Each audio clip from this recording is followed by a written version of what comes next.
Hi, everybody. Hey everyone, or no one probably just yet. No, we have 5 people so far, and Oh, I'm thinking over sorry the to make next you. minute or two that'll go up. Okay, well, sorry to keep those 5 people waiting because they got there Right? before we did, I guess. Yeah, yeah, right on. Uh, I am not my usual high energy today. I'll try to pick it up a little bit. I don't know what's wrong with me. I'm a little. Oh, I know why. I took a pill. I took a sleeping pill last night, and that's probably affecting me now. Oh, Yeah, yes, yeah. absolutely. Well, so I refuse to take those. So I actually got a pot card, and I eat a small amount of pot every night instead of taking a sleeping pill. So, Yeah, I don't know. I don't know how that would do for me. The last time I ate weed, I passed out in the middle of a restaurant, like walking, like like you see in the movies, falling straight over, and the whole restaurant turning their head like that. oh Yeah, in wow, Costa bro. Rica. Yeah, I never told you about that. It was in Costa Rica, and No. some Australian dude like sat me up like a baby and was like, "Sir, are you okay?" And I'm like, yeah. Do you know your name?" And I was like, "Yeah, yeah. What is it, Harris? Do you know where you are?" I said, "Yes, restaurant, Costa Rica." He said, "Do you know why you might have passed out?" I said, "Yes. Would you mind telling me?" And I said, "No, I'm not going to tell you." It's like, I'm so high I can't feel my face. No, I do not. no, I was totally sobering at that point. Like once you Yeah, for like, sure. yeah, yeah.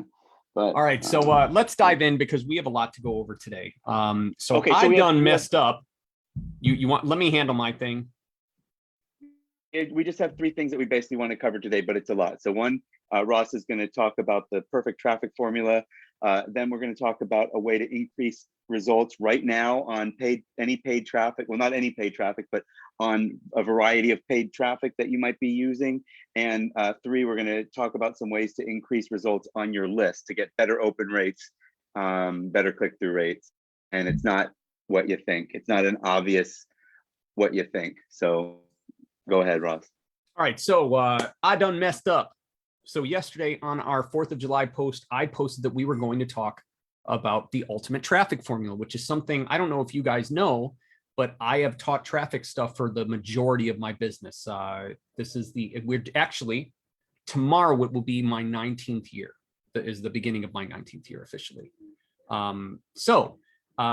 As we've mentioned, Harris and I have been doing this a really long time. In fact, most people that have been doing it as long as us do not teach the stuff anymore. They've moved on to their own little niche-based businesses. But we love the teaching. So that's why we started doing the lives and all this other fun stuff. So anyway, I have a habit of going off on tangents. So the perfect traffic formula, and I'm going to make this really easy for you guys to start implementing. My goal was to make this something you could start today without money, without having to pay someone for help, just something really simple. So what I discovered over the last nearly 20 years is that there is a very simple formula. You need content, you need a social presence, and you want to pay for traffic. Now, this is coming out of the gentleman that 15 years ago said, "I'll never buy traffic," and realized very quickly how dumb that was. So why do you need these 3 things? Well, content shows what you know. So if you're asking people to buy stuff, whether it's an affiliate recommendation or to buy into you, buy your training programs, your products, etc., buying into your opportunity, generally you want to show them that you know what you're talking about. So that's what content allows you to do. Next, you need a social presence because that shows that we're real. So what happens is when you post on Facebook, there's a time and date stamp. People will actually look for that sort of thing if you are recommending a business opportunity or an offer or an affiliate product or whatever. They want to make sure that it's new, because if your offer or your recommendation is not new, that means it's probably not accurate. And they want to see that you're real. So if they have a problem and come to you with that problem, that you should be there and respond. That doesn't mean that you're going to, but as you've seen, Harris and I generally, if we say we're going to do something, we show up, which is exactly why you are getting this very brief talk from me. So the thing about paid traffic that's super cool is that you can control your own sales flow. If you know your numbers, you know what it looks like, and you know what you're basically the rough estimate of what you can make on each lead, you should be able to know what you can pay for traffic and how much you can pay to make blank. That kind of control only comes with paid traffic because content and SEO based traffic is all based on demand. If people aren't looking for it, you get nothing. So if for any reason they stop looking for what you wrote about, they're not going to find you and they're not going to buy your stuff. So paid content, paid traffic, excuse me, allows you to have some more power in your business. So what happens is these things feed off of each other. And that's why it's so important. Now, I'm going to stop. I could talk about this for 3 weeks without breaks or sleep. So if you would like me to continue on this sort of topic and teach you some of this stuff, I'm happy to do so, completely free, not as a preface to get you to buy something. In fact, I don't have any paid traffic training right now. So if you liked what I just went over, let me know in the comments. If not, don't say anything and I'll get back to it eventually when we get bored or run out of stuff. Well, what do you mean? What do you mean by content? What do you mean? Like okay. They should. So this content can be anything. It does not matter the format, but I would recommend, actually, thank you, Harris, because I forgot the most important part, one platform for each. So you have us at T4Me for your paid traffic. And if you're doing business opportunity or any of the markets that we cover, we should be enough where you don't need to go anywhere else, unless you have very high budgets. Mastering one type of paid traffic is really what you should focus on. And then one social platform makes sense because you can't spend all day on Facebook and still make money unless you're talking to people about what you do. So then I would recommend one content platform. Now, the catch is now you can actually have a social platform control your content. An example would be like LinkedIn. You can use their blogging platform internal. If you use LinkedIn for business, you could absolutely post your content on LinkedIn. On Facebook, you could post your content as a post from your profile or on your page. So I would generally prefer to do something like a WordPress blog or a WordPress.com or a blogger.com or something like that for a content platform because it's built around it. Another really cool thing a cool place you can use is medium.com. It's one of the few content-based websites where you can post and have people focused on your content instead, where most websites like that generally try to keep you in their infrastructure because that's how they make money. Medium doesn't. It allows you to push someone to another page off of their website if you'd like, with very minimal navigation, where most sites like that have a ton of navigation and ads and all kinds of other stuff. So basically, what your content is completely up to you. If you love doing video stuff, do video. If you like doing audio, do a podcast, and that can be your platform there. Basically, pick one, get good at it, then you can add more. So a podcast could be your content if you wanted, if you're good at that, or a YouTube page could be your content. Absolutely. Yes. Or TikTok. It's hard to actually give TikTok in content and actual content in TikTok, but my only concern on TikTok would be the limited length of your content. On YouTube, at least you can go up to 10 plus minutes. So if you've got to say something that takes a while, YouTube allows that. Generally, you don't want to use a platform that has what I would call extreme limitations. TikTok has extreme limitations. However, it's the most visited website on the internet right now. I mean, more than Google. So should you be on TikTok for a social platform? If you love video, it is the place to be. Look at what other business people are doing and modify it and make it yours. But anyway, we already went way deeper. So that's a basic overview. So that's a basic overview that you should have a good mix of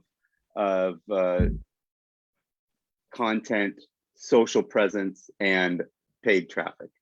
And those things play off of each other, which it actually does bring us to the next thing we want to talk about, which is something that we've been playing with as a way to increase results on paid traffic. Specifically, Ross does the media buying for T4Me. This is not traffic that you get. This is traffic that I get, that T4Me gets as the owner of T4Me, looking for people like you to buy traffic from us. So we've done something over the last month that has reduced our costs pretty dramatically. Roughly And we 10%. about 10% so far, and we just started. So it's pretty simple. Basically, up until a month or so ago, we never did a Facebook, not never. We did maybe 2 or 3 Facebook Lives.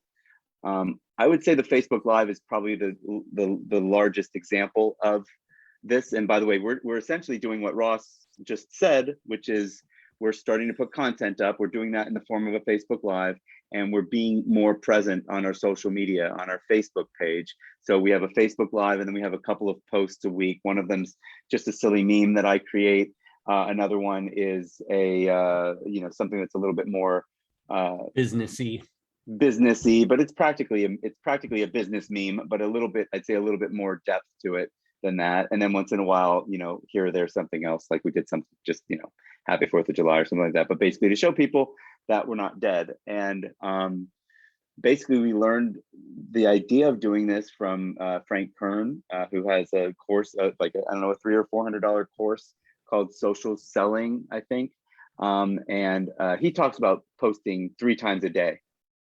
But he also is like, I'm tired of doing Facebook Lives, so post content 3 times a day, but Facebook Live is the best thing you can do. So we're like, and apparently everybody knows that.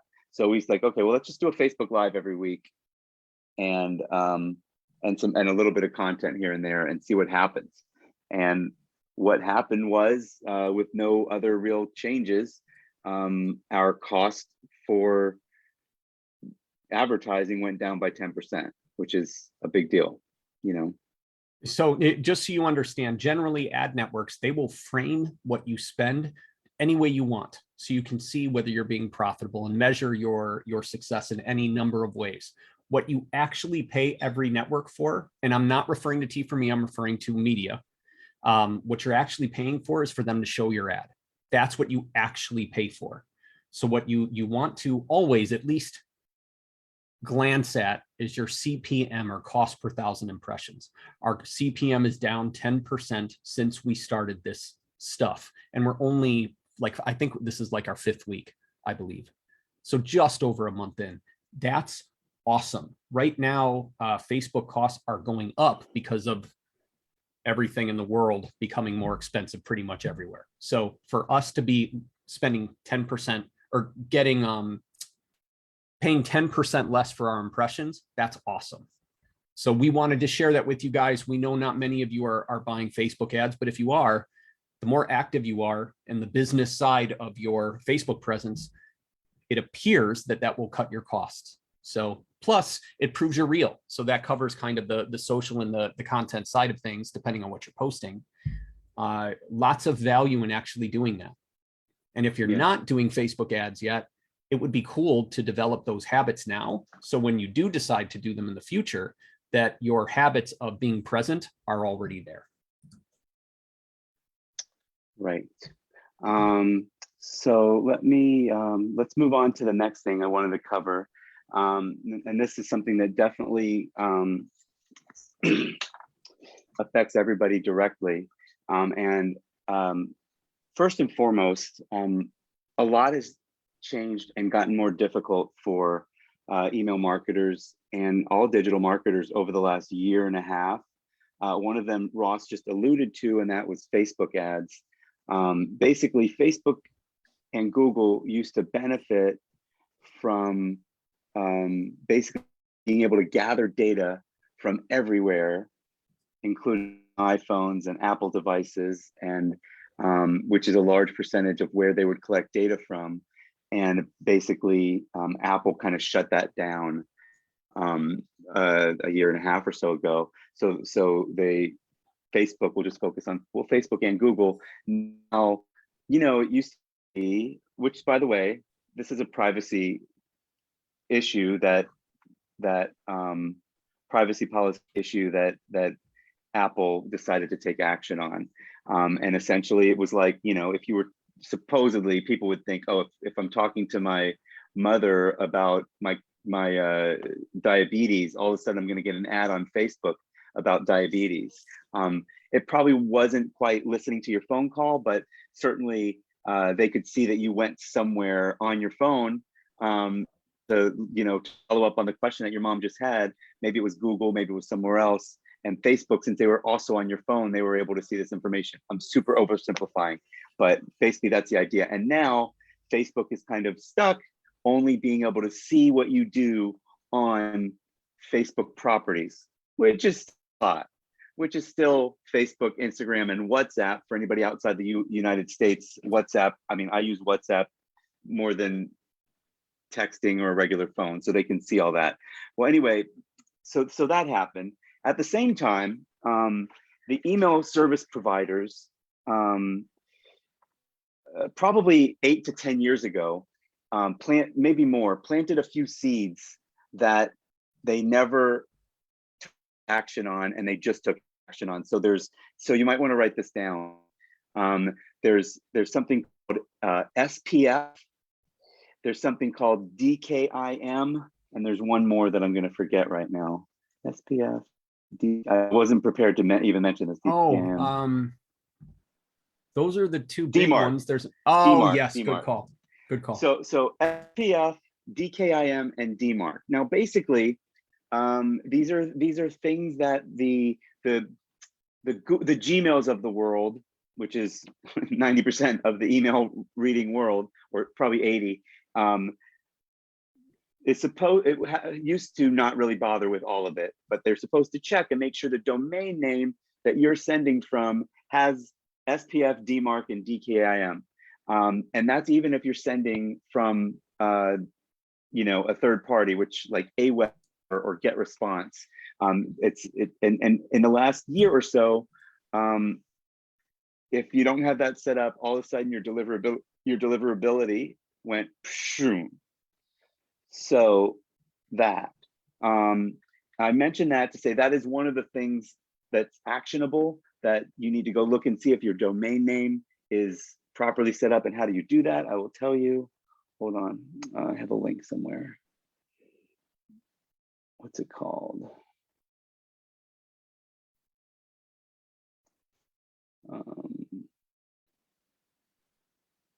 Nope. Sorry, I have a lot of bookmarks. While you're looking that up, I was going to mention something really interesting that I've had happen regarding tracking and social media, specifically on Facebook. Number one, I'm seeing a little bit more of them showing me advertising based upon things that were said near my phone, which is frustrating. That's the kind of tracking we just generally don't want. However, they started doing something a little weird a couple of months ago, and I was kind of like, is this really happening? Because all of a sudden I was getting bras being advertised to me pretty heavily. So I talk on my personal profile about fitness all the time. We never talk about it here because that's kind of stuff Harris and I talk about in our meetings. But my wife and I work out pretty heavily, and she's lost a fair amount of weight, so she needed to upgrade her bras. They weren't fitting anymore. I was getting blasted by every bra company she looked at. So what we noticed is that if she looks at someone I'm in close proximity with for a large amount of time, I get the retargeting ads in addition to her getting them, even though I never looked. If my mom, who lives with us, if my mother is looking something up to buy for my nieces, I end up seeing a lot of the items that she looked at in retargeting. So it was really, really interesting. I don't know if it's a good thing yet. I haven't really decided. And to be honest, I don't really care. They can show me bra ads all day long. I mean, let's be honest, most men like boobs a little. So, okay. But just really interesting to me that I was getting retargeted because of things my wife or my mother were looking at. So that's all I got. Harris, did you find what you were looking for? Well, yeah, I was looking for, it looks like they changed it, but I was looking for, it's called a whitelist, blacklist check tool. It's called, it's multi-RB. I'm going to give you the link in here and maybe you can dump it there. Yeah, I can put it in our comments. Absolutely. Okay, hold on. So it's multi-RBL. It's basically to check if you're on a blacklist, but I thought that they also checked if you're on a DMARC list. So I was Googling that. So I'm gonna put that up as well. So put those two up. Sorry, so that's an actionable thing that you guys can do. That's actually not what I intended to talk about. What I intended to talk about was about a little less than a year ago, our own get response list. Oh, yeah, great call. Yeah. So our own get response list, and I'm probably gonna show some information that I hope does more help than harm. But we used to have about 40 or 50,000 people on our prospect list. We accidentally, one of my partners accidentally deleted it in get response. I'm gonna go ahead and put this up really quick. I wanna show you guys some stuff.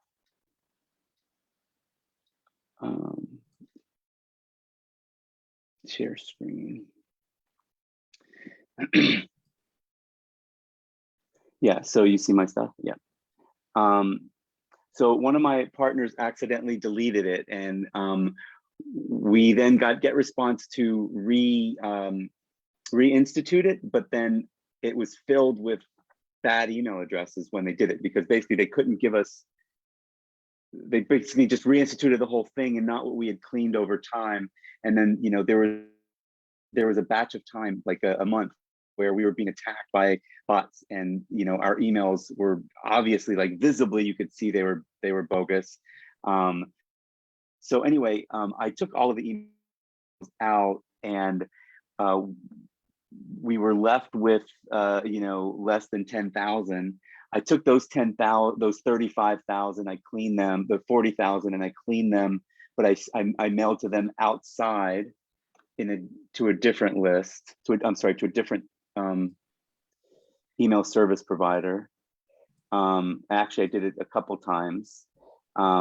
Anyway, my point is what is my point is that over time I've built my my email deliverability back up from, it was less than 10% people would open an email, to, as you can see here, this is the unique open rate. See, yeah, how bad it was for a while. And guys, understand, this is another one of those things that I was talking about with the traffic stuff, where by doing the content and helping, posting fun content on our page, we're not limited to what most of our old emails were, which was buy our traffic.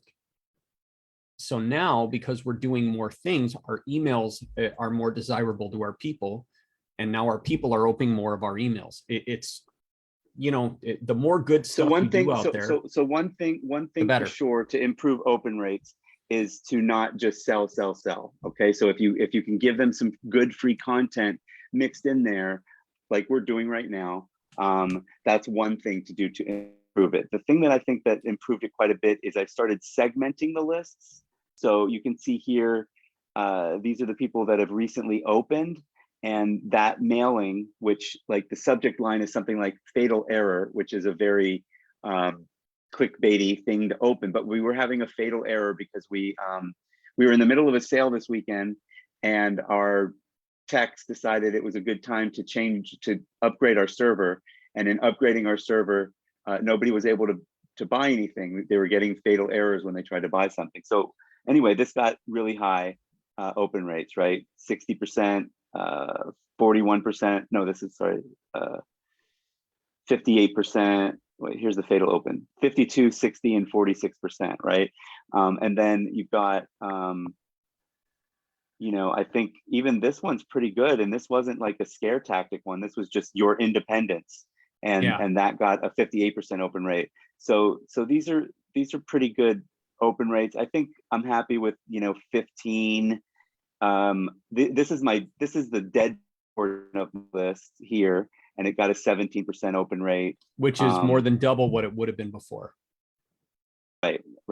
And then you know, and then anyway, you can see. So that's kind of so the main thing I wanted to share with you is, like, in get response, and you may or may not have this ability, it won't be the exact same way, but there's in get response, they have this thing here, lead quality. See this lead quality engagement score.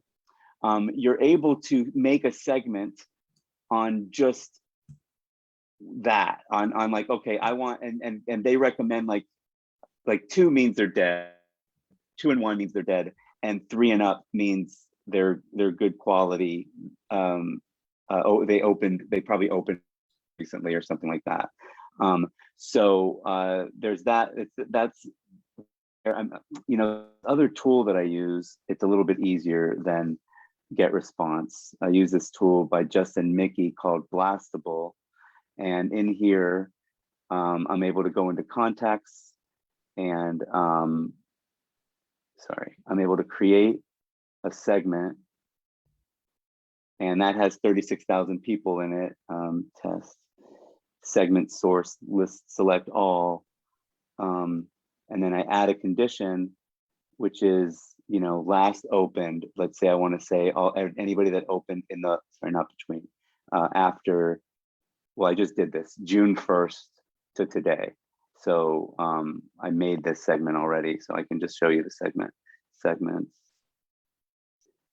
So right here, so out of those 36,000, 8,900 have opened in the last 35 days. And then I just send a mailing to them. And today, and some of you may have seen that, but these are people that, like, I know these aren't my buyers. I know these are people that I'm just trying to rejuvenate. And I've been able to pretty much wake up, 10,000 out of 36,000 dead emails by taking proper care of them. I don't know if the bottom line is I believe that now you really, it's always been good practice, but you used to be able to be lazy. I'm pretty lazy. This is a pain in the ass. In this system, it's pretty easy in Blastable. But that's not where people are opting in for me. They're opting in for me in Get Response. So I am using both systems still. I'll eventually merge into one. I'm not sure which direction I'll go, because this same list inside of Get Response, if I showed you the opens, it's, well, here, let me show you the open rate here, and then we'll go. So, right, the open rate here is a 31% open rate on the people that have opened in the last 35 days. Those people in here, which haven't showed a strong interest in traffic for me, basically. They're not necessarily buyers, they still open at 31%. You can see their click-through rate's not incredible. 27 of those 3,000 people. But my point is that if I well, showed didn't you you just send that though? Yeah, it's still you going. just probably sent that, so it is early in the game. But you know what? I'm less worried about the click-through rate and more worried about the open rate. If we get people opening our emails, generally they're going to continue opening our emails. And if what we sent isn't something they want, I mean, if they don't want to buy traffic that day, that's okay. They're not going to click through. If they don't want to hear what we have to say on a topic, they're not going to come to the Facebook Live. That's okay. Right. We will help those of you that show up every single time. So plus, if you're here, you can ask questions. So how awesome is that? Yeah, for sure. So anyway, if we looked at I didn't do a recent enough one to call it a test, but basically when I look at this same group, if I were to mail to the same group of say 8,930, and I take them and I put them in Get Response instead of Blastable, I get half the opens than I do over there. But I think it's just it's not that one's better than the other. It's just that Blastable is working better for those people versus Get Response. So I actually kind of like having two, although I can barely afford to have two. It's almost not making sense to pay double for not much more results. But anyway, those are some things to I have think about, something worth sharing. You okay if I go for 1 to 2 minutes? Yeah, I'm done. If Okay. anyone has questions, ask them and we'll try to answer them before the end of the call. Yeah, you have until I finish telling you what I'm about to tell you. If you have any questions, by all means, please comment now. So what I wanted to mention is something that I didn't understand in the beginning of my business. I was using an autoresponder called Aweber, and I was having huge problems with deliverability. And admittedly, I did not know then what I know now about DMARC, SPF, and those types of things about sending business emails. In fact, I had no idea. Interestingly enough, Aweber did not suggest I look at those things. Aweber simply said, we didn't do it, you did. Truthfully, they weren't wrong. However, if you want my money, maybe help me solve the problem. Help me continue to pay you. So I actually left them, and I've used either GetResponse or nothing for about 10 years. But just keep in the back of your mind that if you're not properly set up to send business emails, eventually you're going to have problems hitting people's inbox and getting where you want your emails to go. So I think it's immediately now. I don't think it's eventually. I think you might be anymore. right. I think you by might the be way, right. GetResponse doesn't really overly recommend DKIM and DMARC and SPF. Maybe they are now. I don't know. I kind of had to figure some of this out on my own recently, because we lost so much of our list. I mean, I'm like shocked that I'm getting such great open rates, because when we first lost our list, like it was devastating, like, you know, obviously. But even when we were trying to make a comeback, like the numbers were just really bad, because basically we had a bad reputation. Not us, not Traffic4Me, but Traffic4Me as an emailer, which is, you know, part of our business. Our reputation with whomever, whichever AI, whatever robot was looking at us, basically was saying, hey, these guys they're blocking it before they even get to the inbox, you know, or they're putting it in the spam inbox when it's not spam. Everybody, all these people genuinely opted into our list. So these are just some of the things that might be able to help. And feel free to email me if there's, like, I know some of this is super tech stuff, and a lot of people don't want to get into that, but it's worth looking into your SPF, your DKIM, and your DMARC. And it's also worth every 2 weeks, every month, every week, you know, getting rid of anybody that hasn't opened in the last 60 days. And by the way, it could be the last 30 days if you're gutsy, but 60, even 90 days if you're scared. Like if in 30 days from now, right now, today, get rid of anybody that hasn't opened or put them on a different segment, you know, so that you don't mail them every day like you are other people. And then in a month from now, do it again. And then a month from now, do it again. So you'll keep all the freshest. I've always said the freshest part of your list is the best part of your list. But on top of that, you know, the people that are engaging, they're fine. Let them keep engaging. If they've opened an email from you in the last 30 days, then chances are they might open one today, you know. But if it becomes 90 days, and then, you know what, in a year from now, not a year from now, in 90 days from now, you can mail to them again and see if you get some of them back. And you will. But you're not, but now you're not like carrying this heavy load of people that are basically ruining your reputation, because Gmail is looking to see what percentage of people open this guy's email.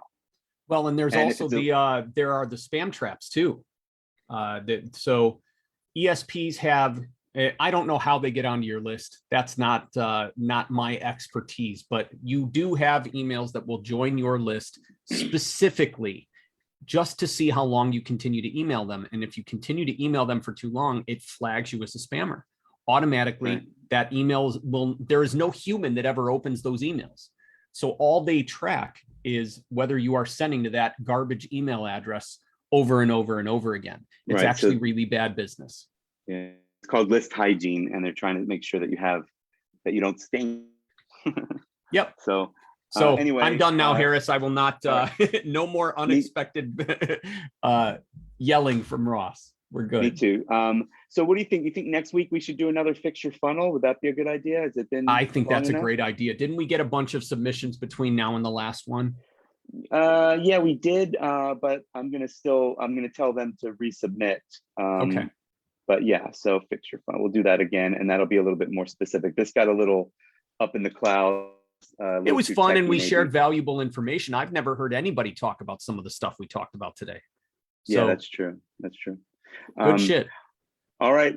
Everybody's gonna go home and put their SPF on. It's the summer. SPF 30.